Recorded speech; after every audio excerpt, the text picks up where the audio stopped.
Hey, it's Carter back with another video, and today we're in the garage. Last video we worked on getting the temperature gauge working. Got that to go. Today I figured I'd just kind of go over the car a little bit. I didn't do that last time. My friend told me that I probably should, because that's probably the reason why you guys clicked on this video, was because I have 73 Camaro. So yeah, let's get right into that. So we're gonna start out in the heart and the soul of this car. Has a Chevy 350 in it, which, I mean, it's not anything uncommon. But the guy that I bought it from, he rebuilt the entire engine, took it out and put it back together. I'm not exactly sure what all is in this engine. He didn't really give me any specs or anything like that. He told me he did do a dyno run though, and it put out 300 horse, which is not uncommon. Seems about right. He did put chrome valve covers on it. I did swap out a Holly for this Edelbrock. I'm not really sure why I wanted Edelbrock, but my grandpa told me that Edelbrocks don't really have to piss with as much, so I decided to go that route. I had, well, I guess not funny story, but a story that kind of makes me mad. I had I think a 14-inch circle air cleaner on top here, and I guess since the high-rise manifold right here, when I was screwing it down, I guess the screw on the top was a little too high. Closed the hood and pinned it right there, but I am going to have the stripes repainted eventually when I do swap it to an RS, so I'm not really too worried about that. He did get the optional, well, it's not optional, he bought it, a chromed out alternator. What else? I guess there's not a lot to talk about in here. We did get the horn to work, so that was good. When I did buy it, I think it was cylinder number 4 was running really hot, and we really couldn't figure out why, and it wouldn't run smooth at all. So we replaced the entire distributor, and then it just came to life, and it's been running ever since. Really reliable. I drove it this year. The winter's been really mild, so I drove it in the beginning of December before it snowed, because I'm not gonna drive it in the salt. It's stupid. And it started up in cold temperatures, right? So I'm really happy about that. So I think we should move on to another part of the car. Here's the rear of the car. Honestly, my favorite part of the car is the rear.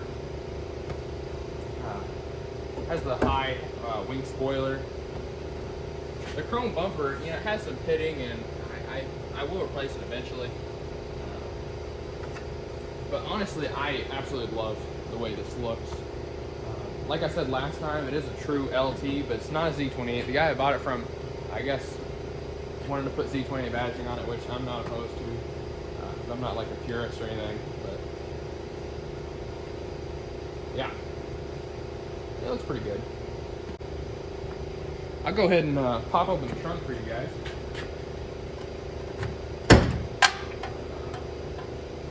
I don't know if you guys can see in there. Not really. He did spray down new stuff for the trunk. It looks alright. I mean, I just put in new speakers. Got Camaro speakers. They're really nice. I am going to spray new splatter paint in the trunk just to dress it up a little more, and then put a mat down in here. But that's really about it. Yeah, it's pretty solid. Definitely not a show car, but pretty solid. Here's the passenger side of the car. Has the LT badging on the side. Like I said, the guy put Z28 badging up on the fender. It's missing this chrome strip right here, but what I need is the clips to hold it in. I have the trim and everything, which I am later this video going to show you how to shine up your old chrome a little bit. I don't know if you can see, but I did put on, well, I didn't, I paid for it, but I put on new exhaust tips, and actually all new exhaust up to the headers. When I first got it, I really liked the way that looked, but now I'm not really too sure. I think I'm gonna go for more of the stock look on it, since I am eventually gonna change out these old rally wheels for the Z28 rally wheels. These are 15x7s, but I'll probably keep the tires, just change out the rims. I did get new door handles, so these are all nice and shiny. What else? Well, when I bought the car, it didn't come with this seal, or I don't know what you call it. Right here, anyways. I do need to replace the mirrors. This one's cracked right here. Yeah, I think that pretty much covers the whole back side of the car, anyways. Over on the driver's side, same deal. There is one paint chip right here, which I'm not really too concerned about. It is going to be a driver. If I wanted a show car, I would have bought a show car, but I'm 18, I don't have money for a show car. But yeah, I did take off the door panels. I don't know if you guys can see this or not. Here's a better look. Here's the original color of the car. It was like a light yellow. I forget what paint coat that was. I took off the door panels because we were adjusting the windows, putting in the new, I guess, rubber right here.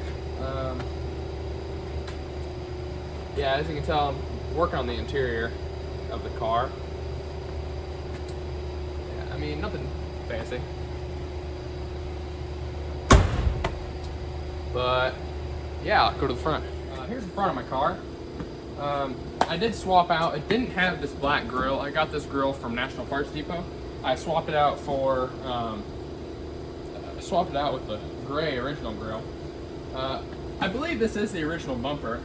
Obviously there's no way to tell that, but it looks pretty nice. I do want the split bumper on it though, but eventually. I mean the RS, not the split bumper. But yeah, in the comments section, I'd really want to know, is this supposed to stick out this far? The hood opener, I'm not really too sure. If someone can answer that, that'd be really nice. But yeah, that's the front of the car. We can go to the interior. The interior of the vehicle is pretty clean, considering how old it is. The back seat, I literally have no complaints about this back seat. It is very nice, and a lot of times you'll see cracking on those side panels right there. I forget if they're called like sail panels or something. And the headliner is very nice. I am very impressed with that. I just put in these new seat belts. I got them from National Parts Depot again, and I got them with, instead of the Starburst ones, I got the original GM emblems on them. What else is there? Yeah, I got the LT steering wheel. And then I believe it better be the original console, because that thing is beat to hell. I am gonna have to replace that eventually.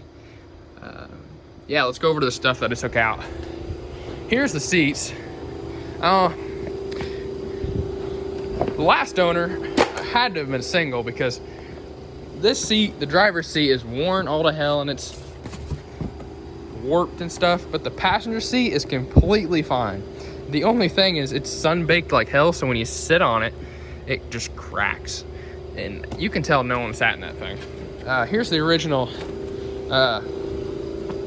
door panels, or believed to be. I'm not sure.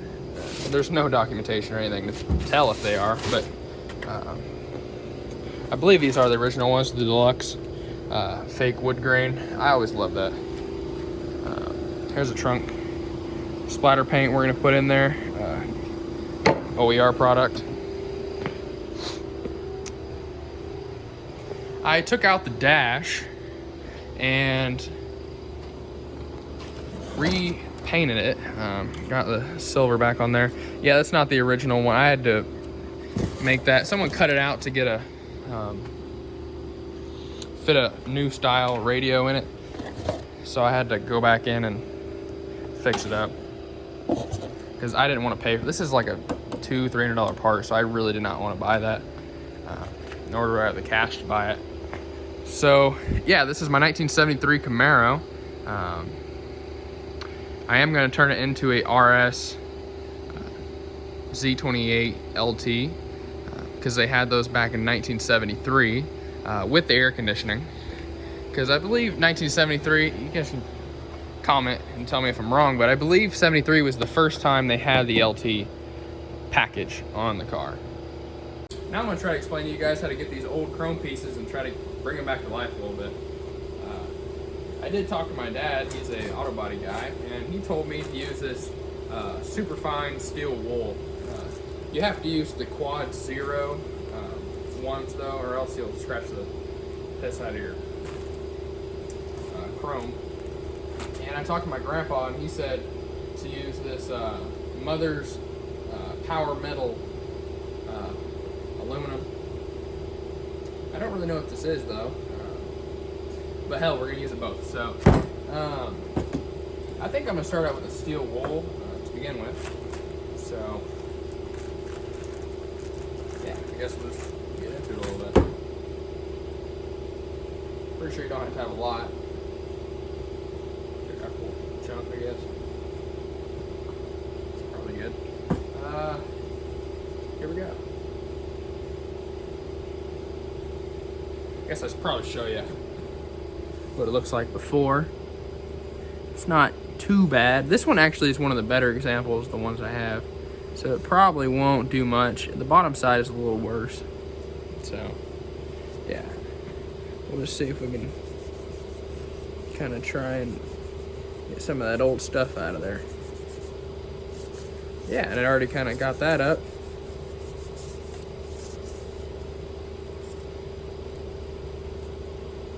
Yeah, it's definitely been used. I'm not too sure if this is the original one. It wouldn't surprise me if it is, but it probably isn't. A lot of people try to claim all their shit is original, but I doubt it.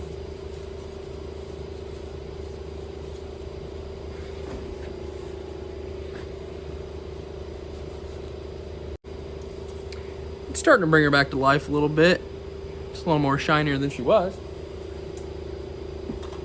I'm gonna go grab another piece that's maybe a little worse. Here we go. Here's a good one. And this is from the back window. You can, if you look really closely, you can kind of see the oxidation and stuff on the metal. See if I can rub that out.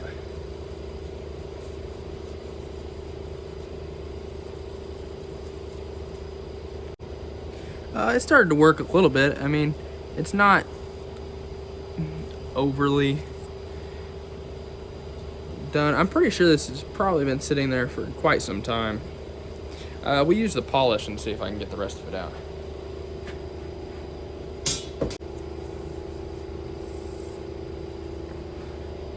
She feels definitely a lot smoother than she was. That's good. Definitely shinier too, I think. Polish worked pretty well. Steel wool, it probably did work, I just didn't really notice. With the polish, I think you gotta shake her up all nice and good. And then she might work. Yeah, we'll see. So, just tear off a piece of shop rag, I guess, and something like that.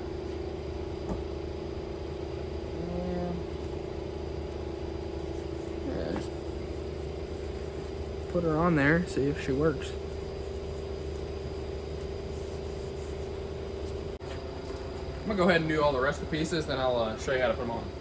I've never really put on this back trim before. I've only taken it off, but I guess we can learn together. I think it's pretty self-explanatory. I think this one goes up here.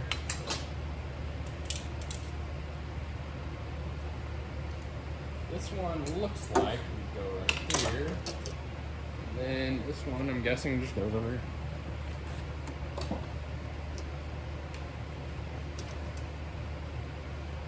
Now this time I'm going to start. You take these two little U pieces, or V or whatever. And I'm going to start by putting them on the sides here. All right, now that I got it on, I think the best way to do this is, well, at least what I've done so far, is kind of just finesse it on there. The clips anyways. So got that one down. There we go. Now they're starting to go a little bit. So I got the trim on. That only took me 47 days. Yeah, I think the best way to do this is, the way I did it anyways, was kind of mock it up, put it where it's supposed to be, put these V or U clips, or whatever you want to call them, on there. And then I guess just kind of push it down. If you put new clips on, I would take a little screwdriver. Don't chip the paint, be careful. Stick it down in between there and just kind of pry it and bend it just a little bit, not too much where it's wiggling, because there is one missing stud right here, that's why it's wiggling. But yeah, and just push it on. It took me a little while to do that, but it turned out pretty good, I think. I am eventually going to get new ones, but that'll be in the future. So I think that's all that we're going to do today, so thanks for watching.